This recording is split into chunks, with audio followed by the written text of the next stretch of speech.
when I was younger, I grew up in the city, in Kansas City, but I had a grandfather who kind of was a gentleman farmer down on the farm in Clinton, Missouri.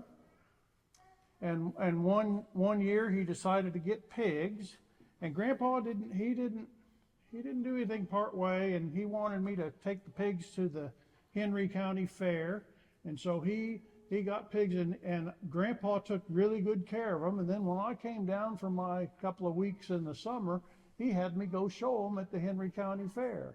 They were, and I am kind of hated to this day in Henry County by people who are just now, who are my age, because I took all of the awards, all those young people who had worked hard in 4-H to raise their pigs and do it right. Here's this city guy comes down with his grandpa's pig. We probably put him on steroids or something. I don't know what Grandpa did, but those pigs were bigger than everybody else's pigs.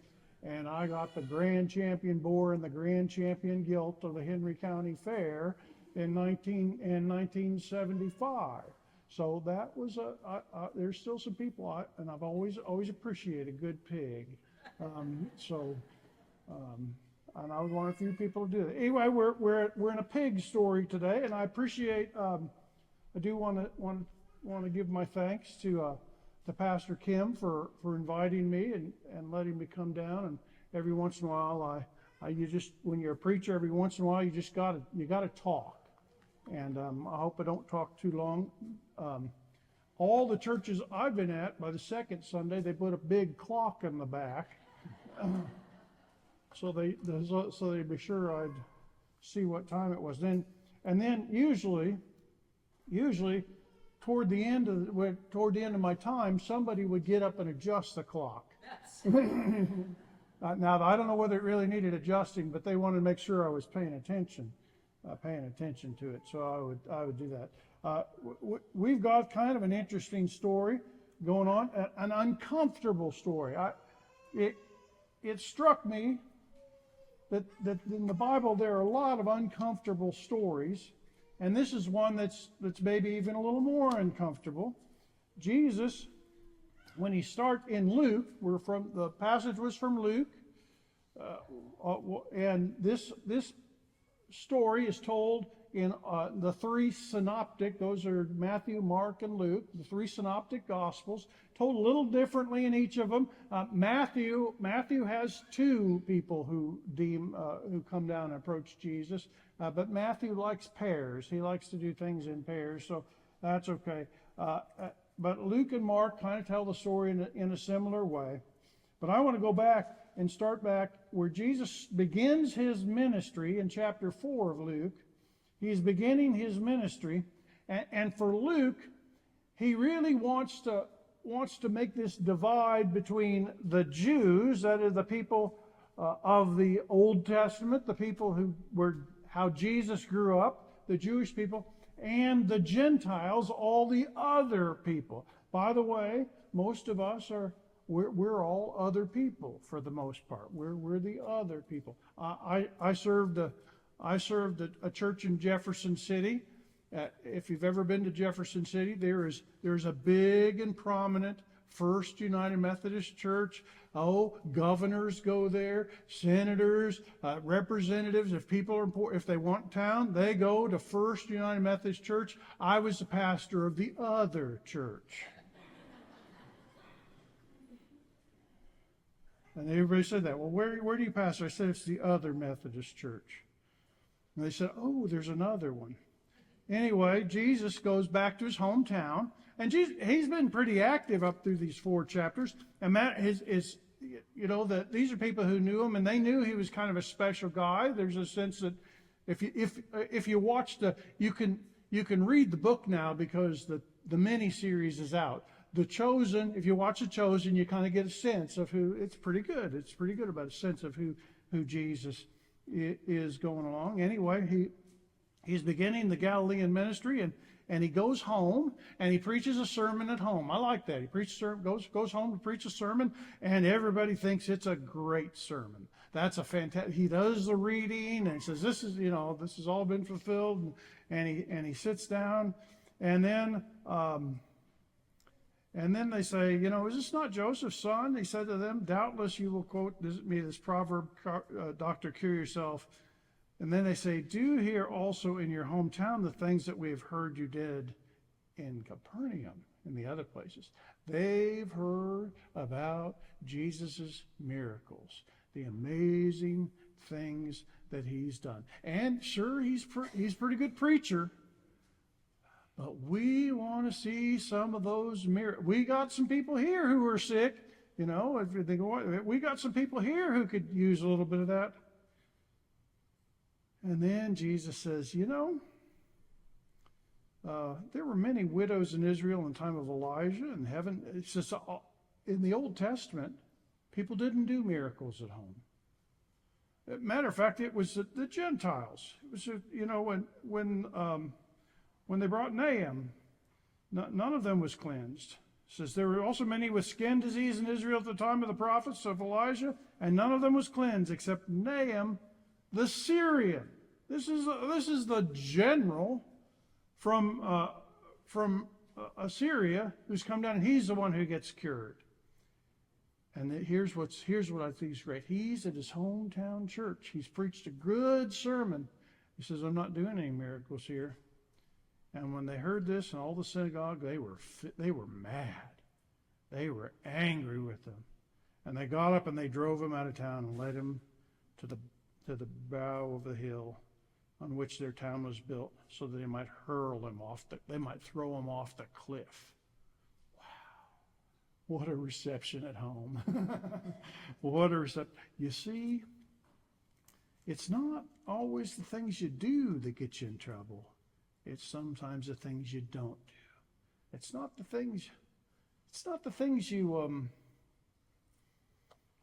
people you kick out that get you in trouble. It's the people you let in that get you. Oh, I went to Sunday school. That was a great Sunday school. I just sat and there was so much going on. I had to write down some of it. The most important part of it, that we're too weak and stupid to do the things that God needs us to do. I like that. You should go to that Sunday school class. That kind of sums up a lot of the Bible. And we're going to dig into our passage here. But first I want to begin with a prayer. As God, we need to gather your Spirit around us. We want eyes to see and ears that hear your message for us. And I pray that the words of my mouth and the meditations of my heart be holy and acceptable to you. Through your Son, Jesus Christ. Amen. Amen. So we're going to start. This is Luke 28. I'm going to go through three points, because a sermon's best if it has 3 points. So we're going to start with the first one. 8:26. This is here. We're just going to go down a couple. If you want to follow along in your Bible, you can. If you just want to read on the screen, I'm not sure all of them. 8:26. Then when Jesus is going down. I'm going to set this up. He gives a parable of the sower. He talks about the purpose of parables. And then he says, don't put the lamp in a jar. And he talks about his mothers and his brothers and his real family, as everybody believes in here. Then they get into a boat. It says there in verse 22, one day he gets in a boat. He's with the fishermen. And I've seen the Chosen. They get in the boat a lot. One day he got in a boat with his disciples, and he said to them, let's go across to the other side. He's going with the others, isn't he? Other side of the lake. He's in his regular hometown, and he's getting in the boat. This is the fastest way to travel in the Middle East. Otherwise, you have to walk. They didn't have bicycles back then. They didn't have cars you could get someplace. They're going over to the other side. This is where the Romans are. This is where the Greeks. This is where the Gentiles are. The others. And of course, this is when he falls asleep in the boat and there's a storm and he does that. That was that story right before it. And then they get to the regions of the Gerasenes, which is opposite Galilee. Luke wants to make it clear to you he's going someplace else where they don't know him.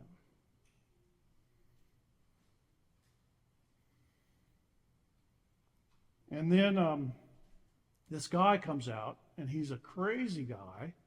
And he doesn't have. He says hasn't been wearing clothes for a while. We think that was kind of crazy, and he's there. And when Jesus saw him, he cried and fell before him, shouting, "What have you to do with me, Jesus, Son of the Most High? I beg you." And this last part, not to torment me. This last part's just a little bit of the Greek there has a little bit of edge, and you'll see a lot of different translations when you read it in different ways. This is that sense of, don't punish me. Don't put me, this is one of the truisms. This is one of the truisms about who we are as God's creatures. Jesus takes us to uncomfortable places. It took me, I just thought I was a terrible pastor, if you want to know the truth. 33 years, for most of it, I thought I was a terrible pastor because I always ended up, matter of fact, toward the end, I just thought I was part of some reality TV show and that there were hidden cameras someplace just catching me in awkward moments. Things happen early on. I was a campus minister and I had the sense of what was going, and dealing with students up in Warrensburg and everything.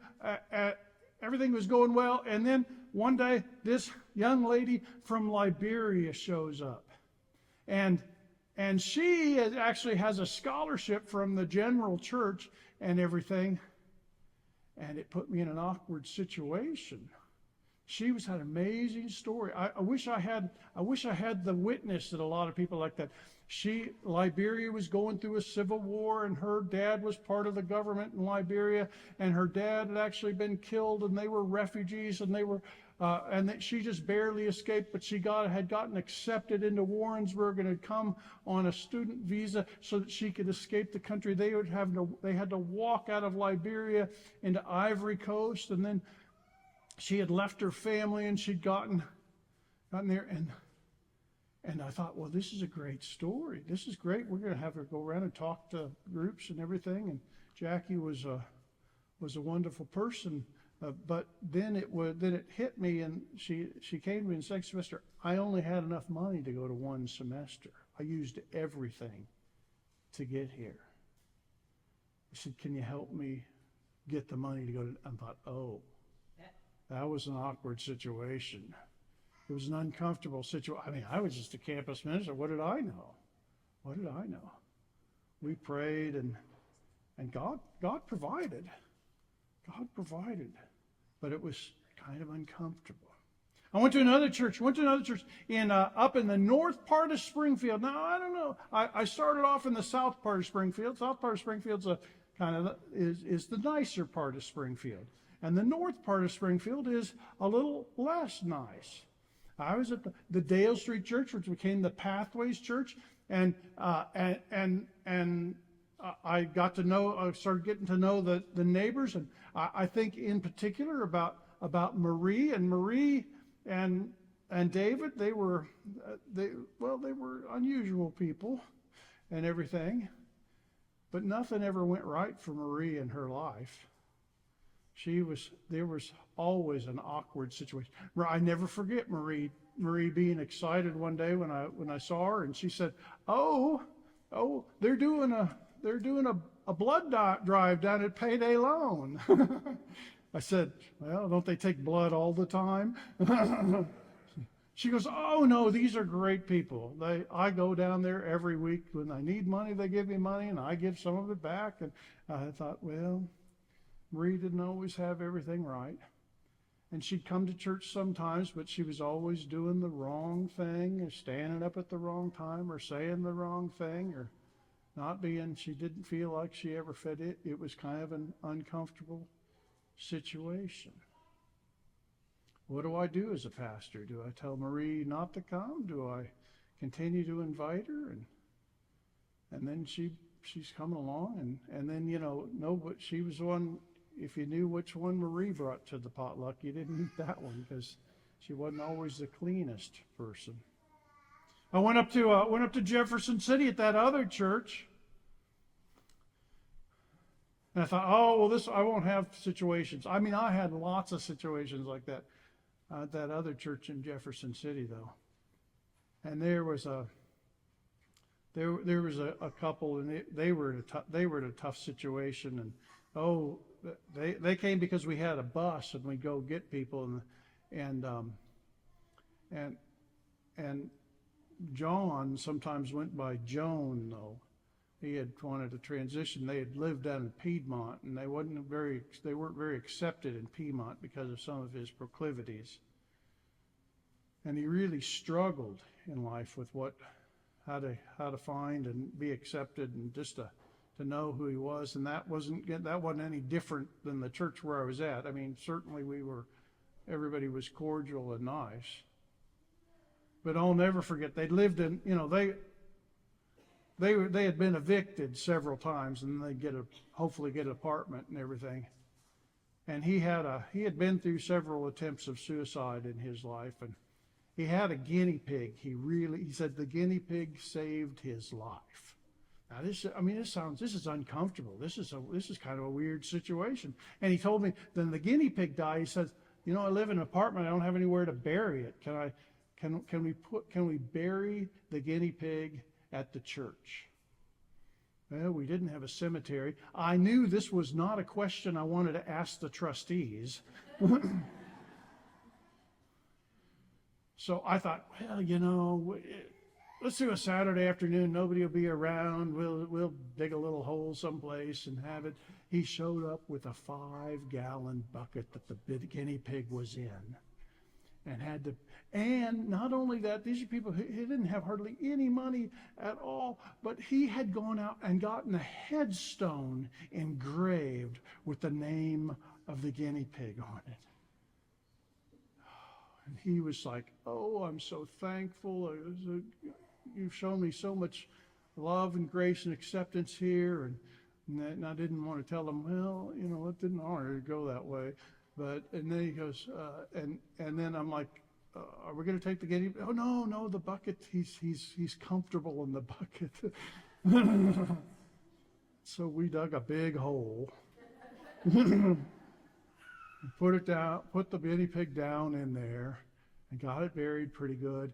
And then he turned to me and said, aren't you going to say something? I got to be honest with you, I've never done a guinea pig funeral before. And so I said a few things about, Don Wesley actually has a sermon about animals going to heaven. So I could, I was familiar with that, and and there was a lot of crying and weeping, and I'm thinking, where are the cameras now? I mean, I'm burying a guinea pig, and people are sad or here. And he said to me, says, this, my friend here, you'll probably have a better funeral than I will. And he's probably right. And I thought, now there's a headstone. I got a headstone. Now it was a fairly small one, so I convinced him. I said, we can't set it right in concrete. Let's put it flat. But if you go to that other church in Jefferson City, you can see the headstone there today, just down there, and has the guinea. It looks like we buried a child there, because guinea pigs don't live very long with its birth date and its death date. It was an uncomfortable situation. Still is a little bit. And my daughter, Lainey, who's very supportive of me, and I love her and everything, she decided to make it a Pokemon Go site, if you know what Pokemon Go is, so that people would come by with their phones out, and I don't know what happens with Pokemon Go. She just made it that people come by. I've got a lot of stories. Because God takes us to uncomfortable places. And some people are kind of possessed, and they have demons in their life that they're struggling with. Well, we all do, don't we? We all have those things that we can't really kind of get a hold of. We have a hard time figuring out what to do with. Here's this guy, and Jesus says, and they say, don't do it. And then they ask him, what's your name? And he says, and my name's Legion. This is giving us a hint to the story here, by the way. This is giving us a hint to the story. I mean, we think of Legion as a lot, but he is in the Greek area. It's part of the Decapolis. That is, it was an area that was conquered by Pompey in 63 BC. And there were 10 cities that kind of had a union together, that they would, kind of mutual defense and they worked together. 10 cities. This is the Roman of Roman cities. This is the place. This is a place where people have that identity. This is the most other of other where Jesus has gone. And the demon says he's a company or a division. He's using a military term for who he is. These are people who are real sensitive to what the Roman military is. They're not friendly to the Roman military. And this is the hint, and then the hint of what's going on, that this is the unclean of the unclean. And Jesus shows them mercy and throws them into the pigs. And so there's a sense that this action of Jesus is saying who he is.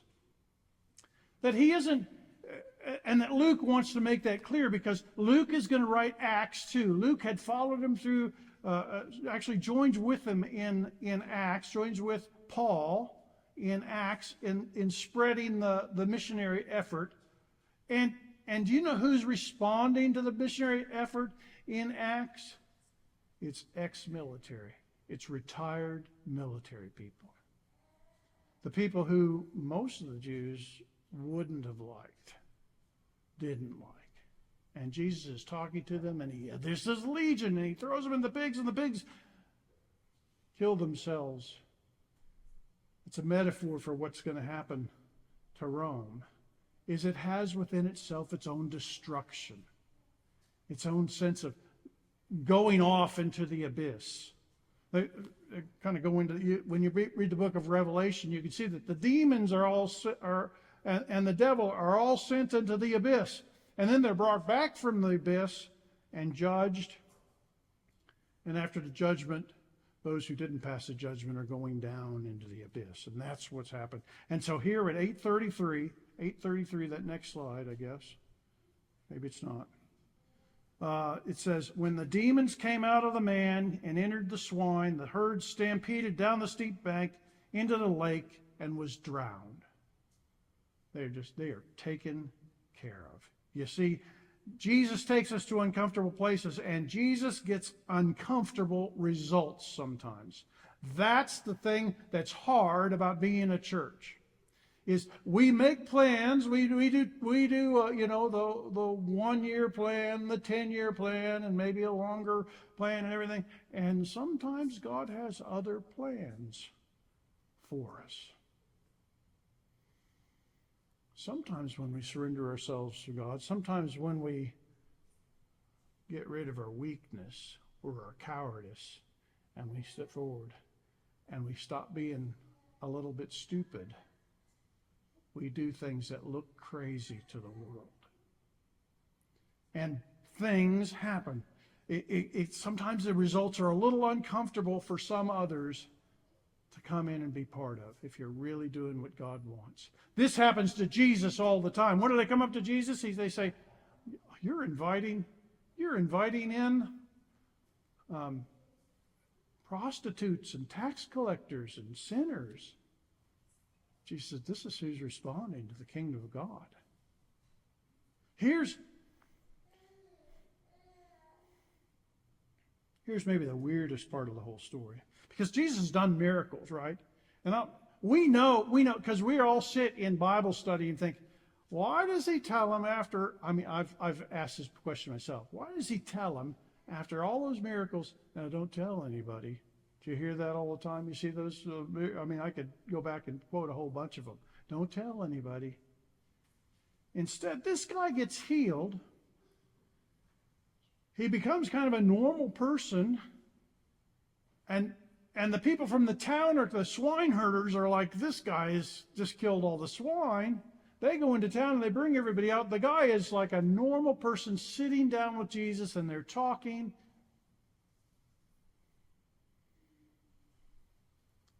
And they're all like, this guy is scaring us. Because it can be kind of scary sometimes what Jesus can do around you. Kind of scary who Jesus can bring.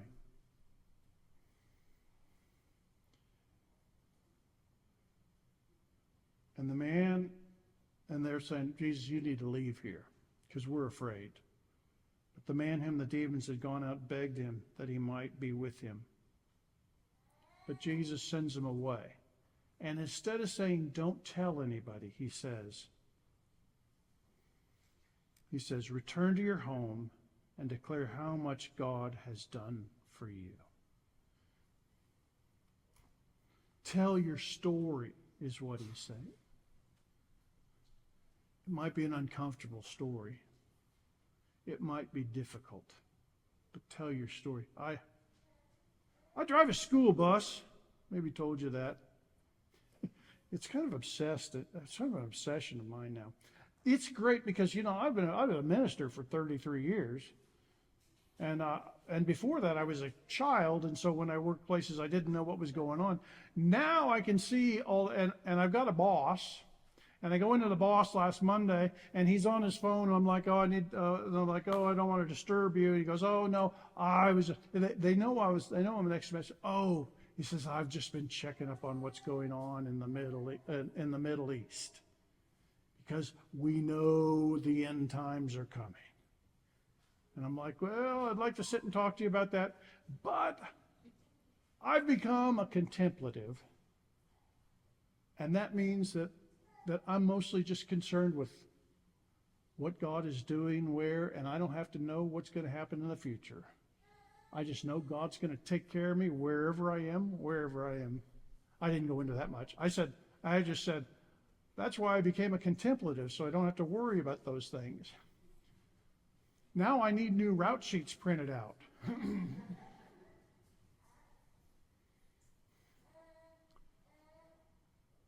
People want to know what's going to happen, and we don't know. Sometimes it's going to be uncomfortable. Sometimes it's going to be a little bit awkward. Sometimes we're going to have to befriend people we wouldn't normally befriend. Some of us are going to need to be able to tell our awkward story and our difficulties when we go forward. Sometimes when we've really failed what's going on. I didn't tell you the awkward story about doing the funeral of Robert Gale, but I knew a guy named Robert Gale Woods, so I used Robert Gale Woods the whole time through the funeral. I called him the wrong name the whole time through the funeral. They said, I thought that was some kind of title. No, I just messed up. We mess up a lot. And we have awkward stories, but God saves us. And that's the good news. Is because once you can see it all, it's such a beautiful tapestry of everything coming together.